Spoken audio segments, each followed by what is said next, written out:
Salam dan bahagia. Bagaimana kabarmu anakku hari ini? Semoga kita semua diberi kesehatan, kelimpahan rahmat, dan anugerah dari Tuhan Yang Maha Esa. Bagaimana perasaanmu hari ini? Semoga selalu ceria ya. Selamat jumpa lagi dalam mata pelajaran informatika tingkat SMP atau fase D. Topik kita hari ini akan membahas tentang algoritma dan pemrograman, terkhusus tentang mengenal algoritma flowchart. Yuk mari kita simak materinya. Anak-anakku, ada beberapa hal yang perlu diperhatikan terlebih dahulu. Algoritma merupakan urutan langkah berdasarkan sistematika tertentu untuk memecahkan masalah logika. Langkah-langkah di dalam logika harus dapat ditentukan benar atau salah.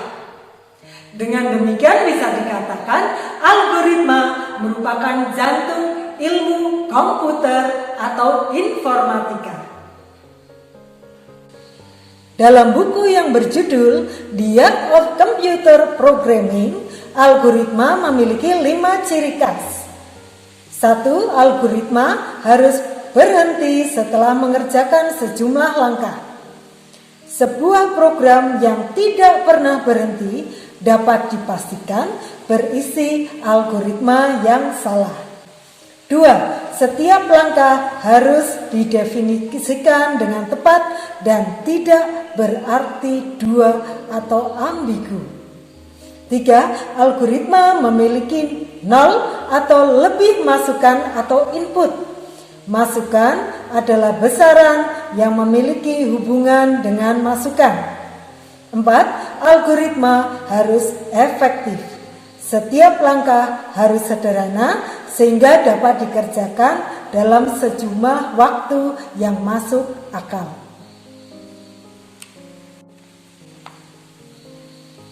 Notasi algoritma adalah sebuah notasi yang dapat menjelaskan perintahnya dengan bahasa yang jelas tanpa membingungkan pembaca. Dalam hal ini, kepatuhan terhadap notasi algoritma perlu diperhatikan untuk menghindari kekeliruan. Adapun beberapa bentuk notasi dalam penulisan algoritma yaitu 1. Notasi deskriptif merupakan langkah-langkah algoritma dengan untaian kalimat deskriptif di mana setiap langkah dapat dijelaskan dengan bahasa yang gamblang, misalnya dengan kata jika dan maka. Notasi jenis ini mudah dipahami oleh orang awam, tetapi akan sulit jika dikonversikan dalam bahasa pemrograman. 2. Notasi menggunakan pseudokode merupakan sebuah kode yang agak sedikit lebih mirip dengan bahasa pemrograman, khususnya paling mirip dengan bahasa pemrograman Pascal dan C++ atau C, seperti notasi if then else, while do, repeat until, read, wait, dan sebagainya. 3. Notasi bagan alir atau flowchart. Flowchart atau bagan alir digunakan untuk mengekspresikan instruksi-instruksi atau perintah algoritma dalam bentuk geometri seperti persegi panjang, lingkaran, jajaran genjang, dan intan atau diamond. Kelebihan dari notasi algoritma ini adalah dapat melihat kumpulan instruksi algoritma dalam bentuk visual dan mudah untuk dipahami alur-alurnya. Nah, anak-anakku, notasi bagan alir atau flowchart inilah yang akan kita bahas. Agar kalian dapat memahami algoritma flowchart, berikut simbol-simbol yang digunakan.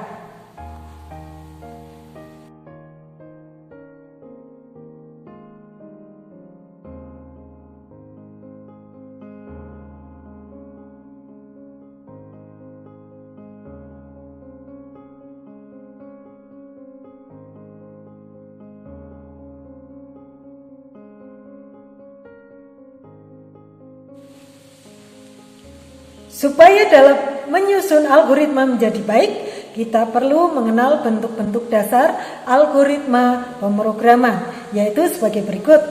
1. Algoritma sekuensial merupakan algoritma yang langkah-langkahnya secara urut dari awal hingga akhir. Langkah demi langkah yang dijalankan harus urut dari atas sampai bawah. 2. Algoritma berulangan merupakan suatu algoritma yang menjalankan beberapa langkah tertentu secara berulang-ulang atau looping. 3. Algoritma bercabangan atau bersyarat merupakan algoritma yang menjalankan langkah berikutnya apabila terdapat syarat yang sudah dapat dipenuhi.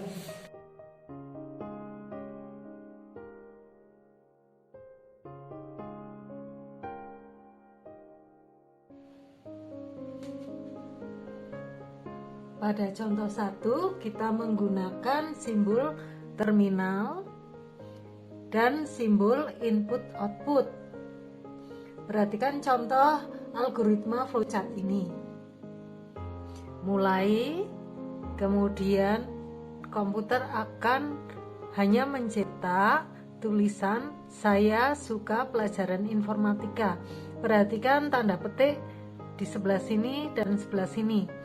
Sehingga itu menunjukkan bahwa komputer hanya akan mencetak tulisan "Saya suka pelajaran informatika". Dan apabila algoritma flowchart ini diterapkan pada bahasa pemrograman Pascal, kita bisa lihat seperti berikut.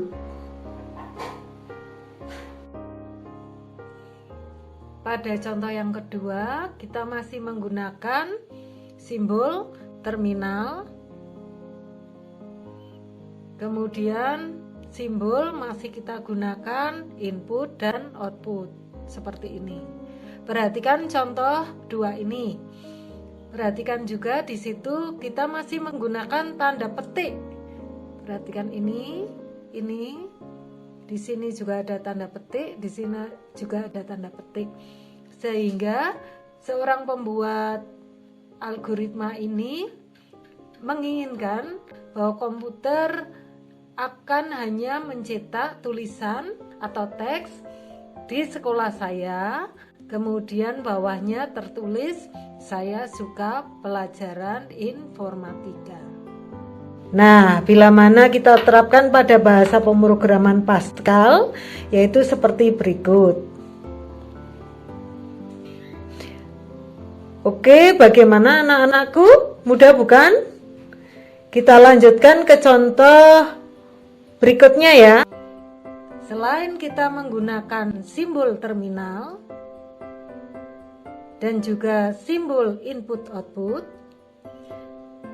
kita menggunakan juga berikutnya yaitu simbol persiapan.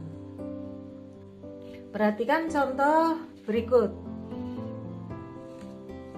Persiapan awal A sama dengan 2. Kemudian pembuat algoritma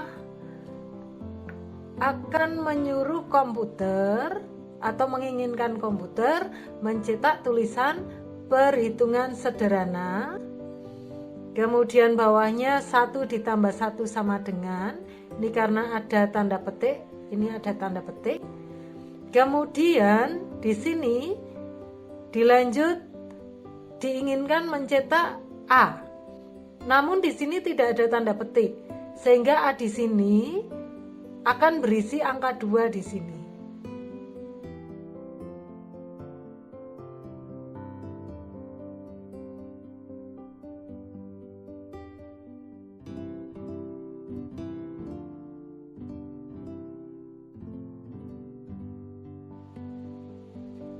Nah, sekarang perhatikan contoh berikutnya ini. Pada persiapan awal, ini berupa bentuknya teks karena di sini ada tanda petik atau bisa juga disebut dengan string. Nah, bagaimana ini? Nah, komputer akan disuruh mencetak saya suka dulu. Berikutnya mencetak B. B berisi kata-kata informatika, sehingga pada hasil akhirnya akan tercetak di dalam komputer saya suka, kemudian bawahnya informatika. Nah, penerapannya di bahasa pemrograman Pascal seperti ini.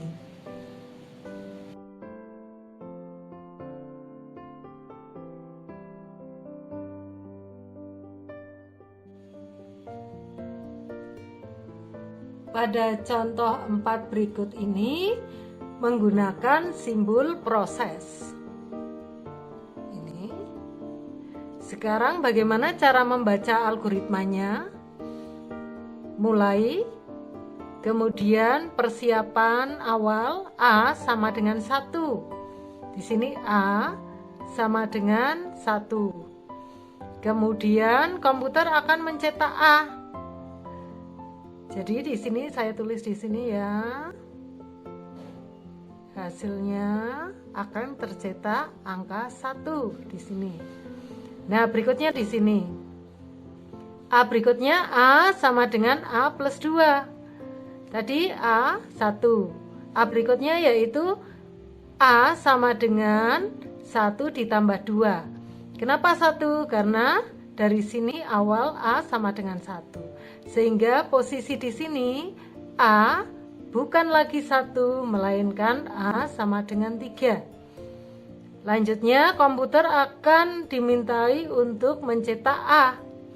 A berikutnya bukan lagi 1 karena posisi 3 menjadi yang dicetak adalah angka 3. Berikut penerapan di bahasa pemrograman Pascalnya.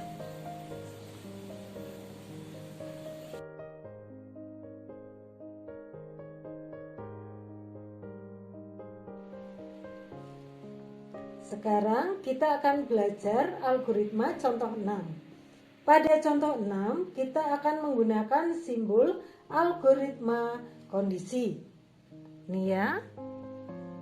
Oke, simbol ini digunakan untuk pengambilan keputusan dengan jawaban ya seperti ini atau tidak seperti ini.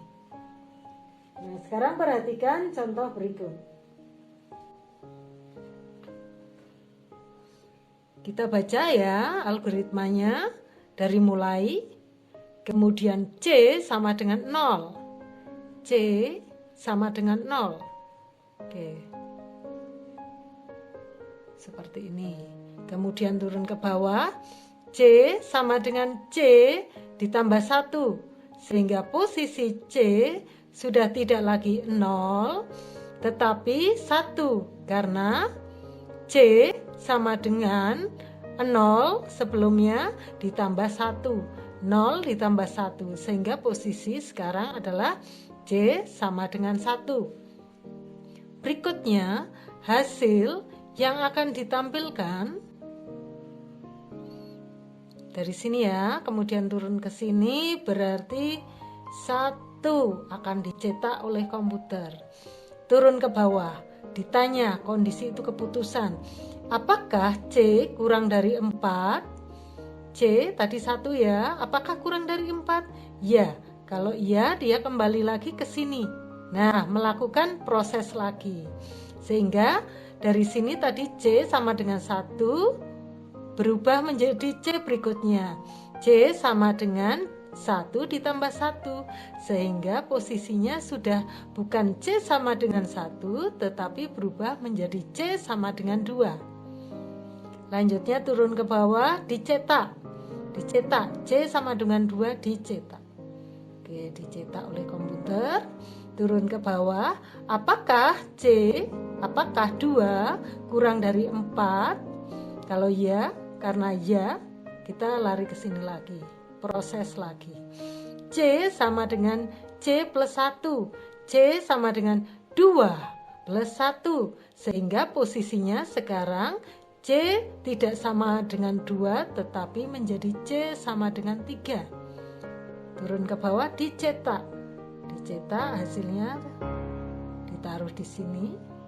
Lanjut ke bawah lagi, apakah C kurang dari 4? C kurang dari 4. Karena ya, naikkan lagi, proses lagi. C sama dengan 3 plus 1, sehingga posisinya C sama dengan 4. Lanjut turun ke bawah, C dicetak. Kemudian apakah C kurang dari 4? Apakah 4 kurang dari 4? Karena tidak, selesai, proses selesai. Algoritma ini sudah selesai dan menghasilkan hasil ini.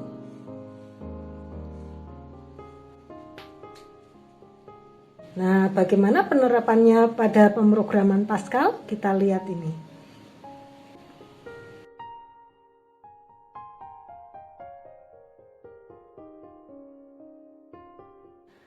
Algoritma yang terakhir ini merupakan sebuah algoritma bersyarat.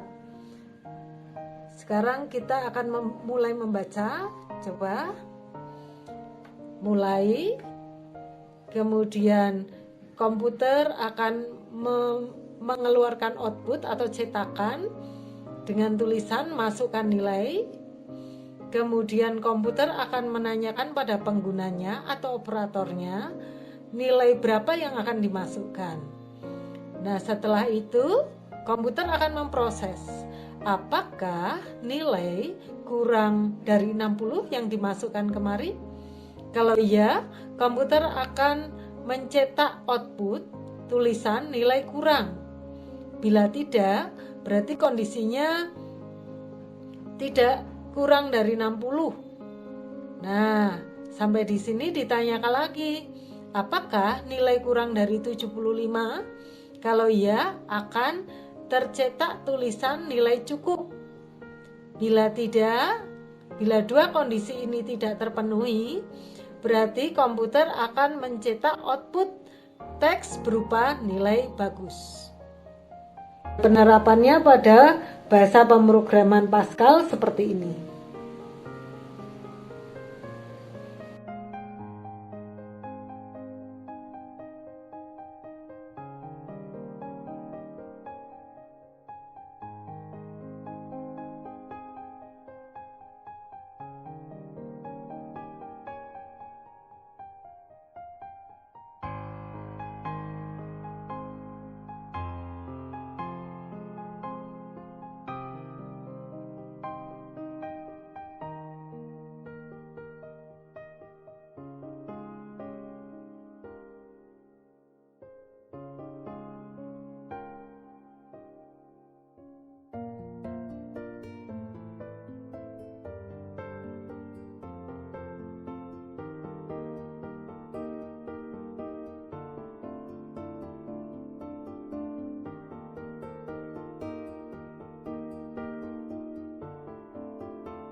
Bagaimana anak-anakku untuk pembelajaran hari ini? Semoga materi algoritma flowchart ini dapat membantu kalian untuk mengenalnya. Sampai jumpa lagi dalam mata pelajaran informatika selanjutnya. Salam dan bahagia.